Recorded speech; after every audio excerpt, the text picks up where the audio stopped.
más este asunto. Pero efectivamente, el caso, digamos, que de Felipe Calderón fue verdaderamente sorprendente.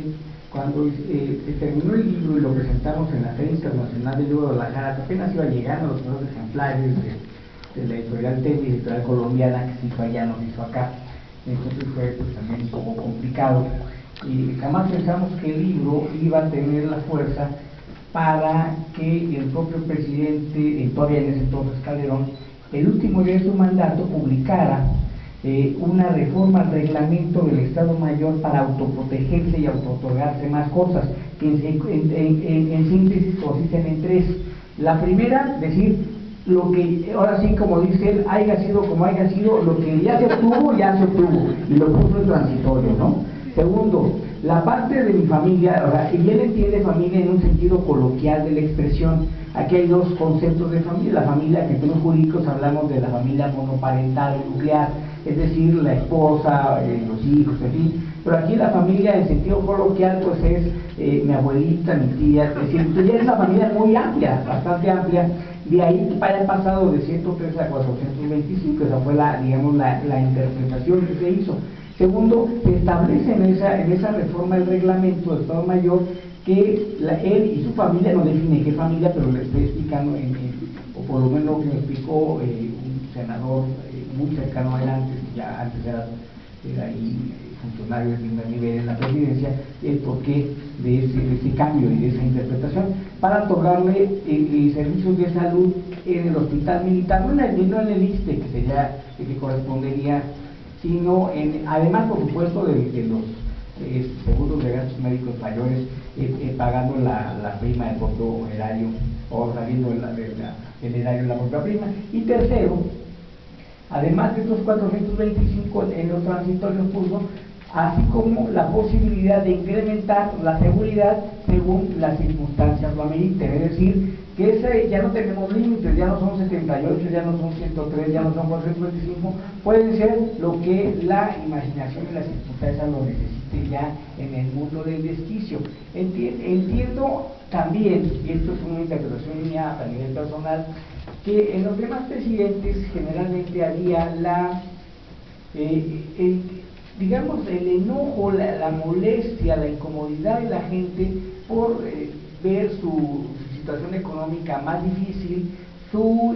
situación laboral complicada. Sin embargo, nunca hubo, como hoy con Calderón, alguien que le asignara a él personalmente la responsabilidad, con razón o sin ella, de la muerte de su padre, de su esposo, de su hijo, y lo cual genera, pues evidentemente, enemigos potenciales. Y bueno, en lo de Cáceres, pues ya lo estamos viendo ahí, estamos viendo cómo muchas de las cosas. Acabo de publicar en el artículo, en una reciente colaboración, segunda colaboración de Proceso más reciente, cómo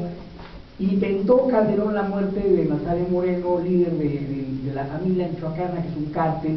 del crimen, y él afirmó que había sido un gran golpe y lo puso en su informe de gobierno, quinto informe de gobierno, y resulta pues que está más vivo que nada, que fue todo simplemente una simulación, porque no pudo demostrar que hubiera ningún acta, ningún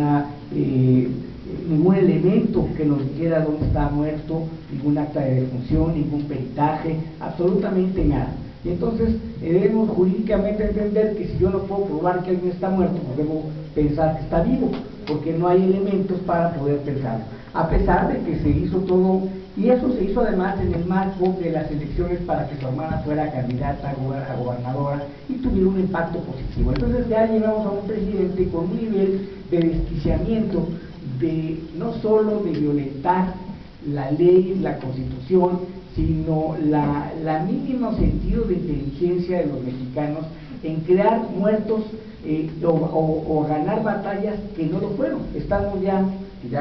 lo verán en proceso, otros 3 grandes campos que también fueron muertos, que están muy bien, y nos dijeron es que llegamos a un acuerdo con él, nos fuimos un rato y ya estamos acá otra vez. Entonces, este tipo de cosas son verdaderamente lamentables para el país, que evidentemente a él le van a generar un problema, a él y a su familia, ¿verdad? Porque, evidentemente a la empleada incluso, de ahí que no haya sido pues de manera casual esto.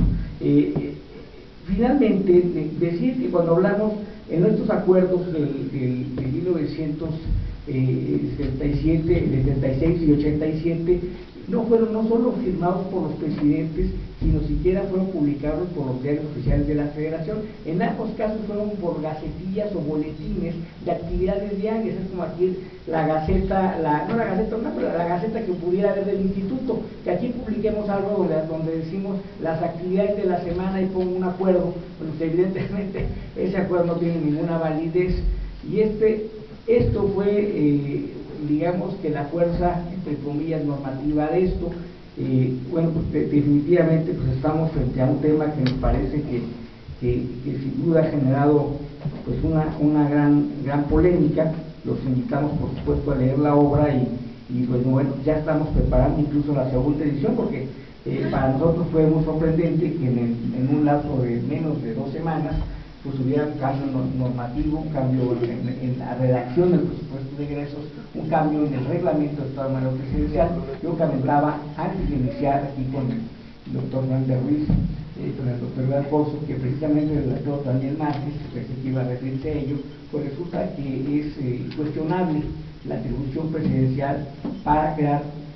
reglamentos en materia del Estado Mayor Presidencial, que bueno, este sería otro tema, estamos ahí, que lo señalamos de paso, pero que habría que profundizar, de tal suerte que estamos pues frente a un tema en donde, a pesar de documentar todos este tipo de cuestiones, bien lo decía Edgar Corso, pues no pasa nada, y eso es lo grave, que la gente, la mayor parte de la gente pues dice, pues sí que mal, pero pues qué se puede hacer haciendo unas cosas. Y un poco me hace recordar mucho las obras de Octavio Paz, de Las Máscaras, o las obras de Samuel Ramos, ¿no? de la interpretación y caracterología del mexicano, que definitivamente pues tenemos que transitar, pasar de una sociedad pasiva a una sociedad demandante, a una sociedad crítica, y bueno, pues en esa medida, por lo que concierne a la parte académica, pues esto es nuestra aportación y está sujeta a la crítica de ustedes. Muchas gracias. Si tuviera algún comentario, pues bienvenido, crítica o cualquier intervención que tengan a bien hacer.